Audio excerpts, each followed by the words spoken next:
بسم اللہ الرحمن الرحیم. السلام علیکم. پیٹی کیش بک. پیٹی کیش بک کسی بھی آرگنائزڈ ادارے میں بڑا اہم کردار ادا کرتی ہے.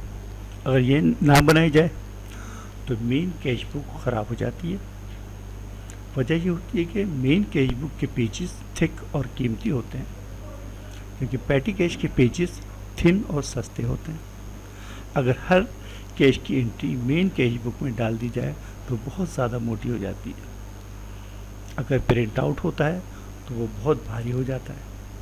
پیٹی کیش کا سب سے بڑا فائدہ یہ ہوتا ہے کہ تمام چھوٹی چھوٹی کیش ٹرانزیکشنز ایک طرف ہو جاتی ہیں. یعنی یہ کہ اگر کوئی شخص ایک ماہ میں 10 بار قریب ہی کسی جگہ گیا ہے اور اس نے 10 بار کنوینس لیا ہے، یعنی 50 روپے کے حساب سے 500 روپے، تو اس کی ایک انٹری پیٹی کیش کی جے وی کے ذریعے لیجر میں آ جاتی ہے. اس طرح جی ایل کا قیمتی پیج بھی بچ جائے گا، یعنی مین کیش بک کے بعد جی ایل کے پیجز بھی خراب ہونے سے بچ گئے. آئیے اب پیٹی کیش بک کے خالی شیڈول کا معائنہ کرتے ہیں. اس کے بعد پیٹی کیش واؤچر کی مختصر اسٹڈی کے بعد پیٹی کیش بک کی فلنگ شروع کریں گے. ٹھیک ہے جی.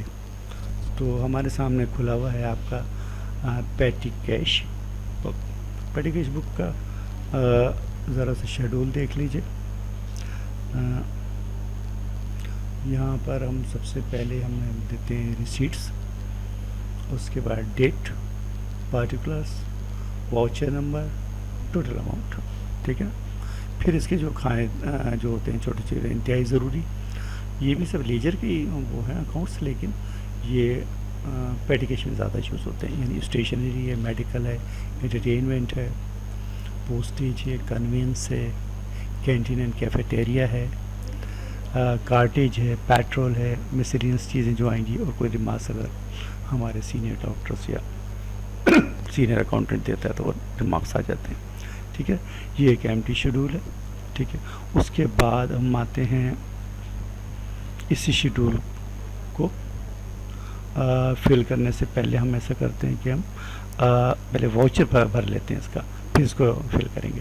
پہلے ہم پیٹی کیش واؤچر کا ایمٹی واؤچر دیکھ لیں. یہاں پر آپ دیکھ لیں پیٹی کیش واؤچر یہ رہا آپ کا. اس پیٹی کیش واؤچر کا ابھی میں آپ کو اوپر سے تھوڑا سا چلتے ہیں اوپر کی طرف ہم چلیں گے. یہ رہا پیٹی کیش واؤچر. یہ ایمٹی واؤچر ہے. ٹھیک ہے. یہاں پہ پیٹی کیش واؤچر کا نمبر آئے گا، اس کی ڈیٹ آئے گی، جس شخص کو دیا ہے اس کا نام آ جائے گا، code number, date of account, amount نیچے بھی سیم آ جائے گا. اور یہاں پھر ہم نریشن لکھیں گے، بینگ اماؤنٹ پیڈ اگینسٹ سو جو کچھ بھی ہے. ٹھیک ہے. اور پھر متعلقہ آفیسر سائن کر دیں گے، اور اس طرح سے یہ اوکے ہو جائے گا. ٹھیک ہے. بالکل اسی طرح ہم ادھر آئیں گے. اب ہم اس کو فل کرنا شروع کرتے ہیں. ٹھیک ہے. پہلا واؤچر ہے ہمارے پاس. ہم نے اس کے جینون ریفرنسز سارے اٹھائے ہیں کیش بک سے. اچھا جی. یہاں پر جینون ریفرنس میں کیا چیز ہے؟ کوڈ آف اکاؤنٹ ہے، کینٹین وغیرہ ہے. کوڈ اور ہیڈ آف اکاؤنٹ جو ہوتے ہیں ہمارے مین کیش بک سے آتے ہیں. اچھا. سلیم صاحب پیون ہیں اور یہ چھوٹے موٹے کام کرتے ہیں. تو انہوں یہ جناب ہمارے کمپنی کے لیے ان سے کہا کہ جاؤ شوگر لے کے آ جاؤ، چائے کے لیے ختم ہو گئی ہے تو دوڑ کے گئے بھائی شوگر لے کے آ گئے. ٹھیک ہے. تو یہ اس کی انٹری ہے. ٹھیک ہے. یہ code of account, head of account اور 400 روپے کی وہ شوگر لائیں. یہاں پہ لکھا ہے being amount paid against cost of sugar by slip dated so and so. کیونکہ بل تو وہ لائیں گے نہیں، ظاہر ہے بل تو ملتا نہیں اتنی چھوٹی سی چیز کا، تو وہ سلپ لائیں گے جس کو جنرل مینیجر سائن کر دے گا. دیٹ از بل. ہاں، وہی بل کی شکل اختیار کر لیتا ہے. ٹھیک. تو اس میں کوئی پرابلم کی بات نہیں ہے. ایک اور واؤچر بنا لیتے ہیں. اس اور واؤچر کے اندر اس کا ہم ڈیٹ، اس کے واؤچر کا نمبر یہاں پہ 210 تھا، یہاں پہ 213 ہے. یہاں پہ واؤچر کی جو ڈیٹ تھی 1 تھی، اور یہاں پہ واؤچر کی ڈیٹ 6 ہے. اب یہ وہی سلیم صاحب اتفاق سے یہ پھر مہمان وغیرہ آئے تھے تو ان کے لیے کولڈ ڈرنک لینے گئے. کولڈ ڈرنک کا اتفاق سے وہی ڈیٹ، وہی کوڈ، ہیڈ آف اکاؤنٹ بھی وہی ہے. اور اماؤنٹ کا 350 ہے. اب یہاں پہ نریشن ہم نے لکھ دی, being amount paid against cold drinks by slip number by slip dated so and so. ٹھیک ہے, یہ سمپل سا ہوتا ہے, اور اس کو پھر نیچے سائن وغیرہ کر دیں گے, جیسے ہم نے شروع کے اندر دیکھا یہاں کے اوپر کہ یہ نیچے تمام سائن وغیرہ بنے ہیں. یہاں پہ تھوڑا مس ہو گئے ہیں لیکن یہاں پہ بنے ہوئے ہیں. ٹھیک ہے نا, deliver by, check by, approve by, pass by ضروری نہیں ہوتا پیٹیکیشن میں, ریسیو بائی ضروری ہوتا ہے. ٹھیک ہے جی. اب ہم چاہتے ہیں اس کو لے کر فلنگ کے لیے کہ اس کو ہم پیٹی کیش بک میں کس طرح سے فل کریں گے. ٹھیک ہے نا, یہ ہم نے ایمٹی شیڈول دیکھ لیا تھا. ایمٹی شیڈول کے بعد ہم فل کرنا شروع کر رہے ہیں. اب آجیے, یہ پیٹی کیش بک کا ہمارا دوبارہ سے ہم نے لیا, اس کو بھرنا شروع کیا. سب سے پہلے ہوتا یہ ہے کہ ایک چیک ایشو کیا جاتا ہے پیٹی کیشیئر کو. کچھ بھی ہو سکتا ہے, 10,000 20,000 کچھ بھی ہو سکتا ہے, جیسا بھی بورڈ آف ڈائریکٹر ڈیسائیڈ کرتا ہے کہ پیٹی کیشیئر کو یہ اماؤنٹ اس کے پاس رکھ دیا جائے. لہٰذا یہاں پہ پیٹی کیشیئر کو 10,000 روپے رکھے گئے ہیں, اور اس کا چیک نمبر یہ ہے. یہ بینک سے دیا جاتا ہے, زیادہ تر بینک سے وہ پیسے لے کے آتے ہیں تاکہ ریکارڈ میں رہے کہ پیٹی کیشیئر کو 10,000 روپے اس چیک کے تھرو دیے گئے. ٹھیک ہے جی. تو یہ 10,000 روپے پہلی تاریخ کو پیٹی کیشیئر کو دے دیے, انہوں نے خرچہ کرنا شروع کیا. جنوری 1 پیڈ فار شوگر, یہ جو ہم دیکھ چکے ہیں پہلے.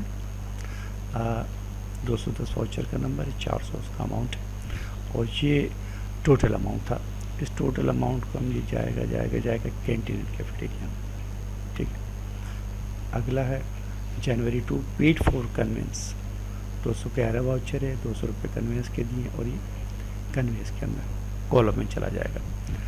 اگلا دیکھیے گا جنوری 5 کو پیڈ پیٹرول فار ویہیکلس.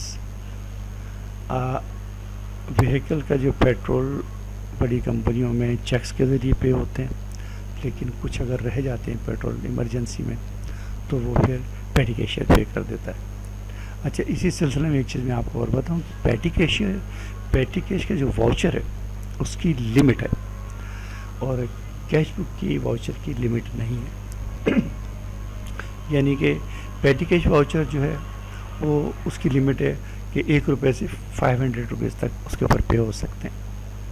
یا ڈائریکٹر یہ فیصلہ کرتے ہیں 1 روپے سے 1,000 روپے تک پے ہو سکتے ہیں. ٹھیک ہے, بس یہ ان کا زیادہ تر ہوتا ہے. لیکن کچھ کیسز ایسے ہوتے ہیں کہ بالکل ہی ڈفرینٹ ٹائپ کے ہوتے ہیں, اس میں ایمرجنسی ہوتی ہے, تو اس صورت میں پھر اس اصول کو ہم توڑ دیتے ہیں, اور پھر 1,000 سے زیادہ کے جو اماؤنٹ ہیں وہ بھی ہم پیٹی کیش کے ذریعے پے کر دیتے ہیں, کیونکہ یہ اتھرائز بائی جنرل مینیجرس اور ڈائریکٹرس, تو وہ پیٹی کیش میں اماؤنٹ آتا ہے, اور اس کی وجہ سے پیٹی کیش کا جو بجٹ ہے وہ آؤٹ ہو جاتا ہے. یعنی کہ جو اماؤنٹ 15 دن چلنا تھا وہ 5-6 دن میں ختم ہو جاتا ہے. اسی طرح یہاں پر ہم نے پیڈ پیٹرول فار ویہیکلس 2,800 روپے کا لیا ہے, جبکہ یہاں سے ہمیں پے نہیں کرنا چاہیے تھا, لیکن کوئی ایمرجنسی تھی جس کی وجہ سے پیٹرول یہاں سے دیا گیا, اور اسی وجہ سے اس کا کالم پیٹرول کا بھی پیٹی کیش میں کھول دیا گیا کہ کوئی بھی ایمرجنسی ہو سکتی ہے. ٹھیک ہے. پھر جناب اگلی ڈیٹ ہے 6 جنوری پیڈ فار کولڈ ڈرنکس. یہ واؤچر نمبر ہم آلریڈی اس کو پڑھ چکے ہیں, 350 روپے کا ہے, یہ کینٹین میں آ گیا. اس کے بعد 7 تاریخ کو ویجز ٹو چوکیدار. چوکیدار کی ویجز کبھی مین کیش دے دی جاتی ہے, اور کبھی کبھی مین کیش میں اگر پیسہ نہ ہو تو پھر ایک اسپیشل ریکمنڈیشن کے ذریعے پھر اس کو ہم پیٹی کیش کے فنڈ سے دیتے ہیں. تو چوکیدار کو تنخواہ جو ہے یہاں سے دے دی گئی, اس کا واؤچر یہ ہے 4,500 روپے, اور یہ جو جائے گا آپ کا مسیلینس میں چلا جائے گا, کہ یہ پیٹی کیش میں کہ کالموں میں ہوتے ہی نہیں ہے, یہ اتفاق سے ایسے کوئی خرچہ آ جاتا ہے تو ہم اس کو مسیلینس کے اندر بھیج دیتے ہیں. اس کے بعد جیسے ہمارا ٹوٹل کرنے کا طریقہ کار پرانا ہے, کیش بک میں بیک میں وہ وہی ہم اس کو ٹوٹل کرتے ہوئے پورے کالم سب ٹوٹل کے نام سے ہم نے یہاں ٹوٹل کر دیا. ٹوٹل کیوں کیا؟ بات یہ ہے کہ جو کیش ڈیل کر رہا ہے پیٹی کیشیئر, اس کو معلوم ہے کہ میرے پاس 10,000 روپے ہونے چاہیے, اور 2000 سے کم نہیں ہونی چاہیے. This is direction from board of directors, from general manager. کیا جو کمپنی کا جی ایم فائنانس ہوتا ہے، چارٹر اکاؤنٹنٹ، وہ ریکمینڈ کرتا ہے کہ بھائی آپ 2000 روپے ہر وقت اپنے پاس رکھیں. اب 1700 روپے ہو گئے تھے، یہ دیکھیں 1700 روپے ہو گئے، تو 1700 روپے رہ گئے، تو اس نے فوراً ہی چیک بنایا، اور یہ جو تھا 8250 اس کو نکالنے کے لیے اس نے یہاں پر پہلے اپنا ورکنگ کری. جب وہ اس نے یہاں پہ ساری ورکنگ کرے گا، اور اسی صورت میں جو ایک سینئر کمپنی کا آفیسر ہوگا، اکاؤنٹ آفیسر، وہ چیک کرے گا، چیک کرنے کے بعد اوکے کر دے گا.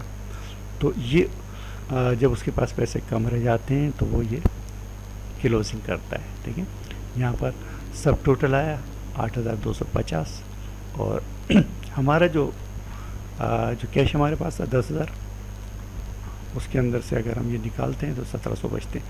اچھا جی، لیکن